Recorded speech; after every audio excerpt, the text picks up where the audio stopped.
जामनेर तालुक्यातील साखरादेवी दर्शनास भटक्या विमुक्त समाज संघटनेचे अध्यक्ष साहेबराव बाबर यांचा सन्मान देवस्थान महाराज विजय महाराज, लड्डू महाराज, कौतिक महाराज, किशोर महाराज, विकू महाराज, श्री साखरादेवी देवस्थानचे महापुजाऱ्यांनी आज भटक्या विमुक्त समाज संघटनेचे अध्यक्ष, प्राईम न्यूज चॅनलचे संपादक साहेबराव बाबर यांचा सन्मान करून तसेच महाप्रसाद देऊन त्यांना सन्मानित करण्यात आलं। तसेच या देवस्थानचे सर्वच पदाधिकाऱ्यांनी गेल्या काही वर्षांपासून भटक्या विमुक्त जाती जमातीचे दैवत म्हणजे साखरादेवी या मातेच्या चरणी महाराष्ट्र, मध्य प्रदेश, गुजरातहून लाखो भाविक नवरात्र निमित्ताने येत असतात। या 9 दिवसात 1 लाख भाविक या दर्शनासाठी जामनेर तालुक्यातील वाकोद येथे येत असतात। पाणी आपल्या दुःखाचे निवारण आईच्या दर्शनासाठी गेले कित्येक वर्षांपासून वाकोद देवस्थानसाठी लाखो भाविक येत असतात। तसेच भटकळी मुक्त समाज संघटनेचे प्राध्यापक भाऊराव बाबर, मोदीपूर, जळगाव, जामोद यांनी देखील दर्शनाला भेट देऊन देवस्थानाविषयी माहिती जाणून घेतली। कारण या ठिकाणी गोसावी, जोशी, जोगी, भराडी, डवरी, नाथ, बुवा असे अनेक समाजाचे देवस्थान म्हणून साखरादेवी ओळखले जाते। म्हणून आलेल्या सर्व भाविकांचं भटक्या विमुक्त समाज संघटनेच्या वतीने नवरात्रोत्सव घटस्थापना झाल्यापासून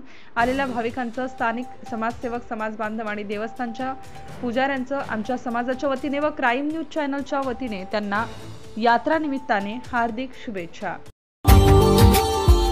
Subscribe now and press the bell icon. Never miss an update.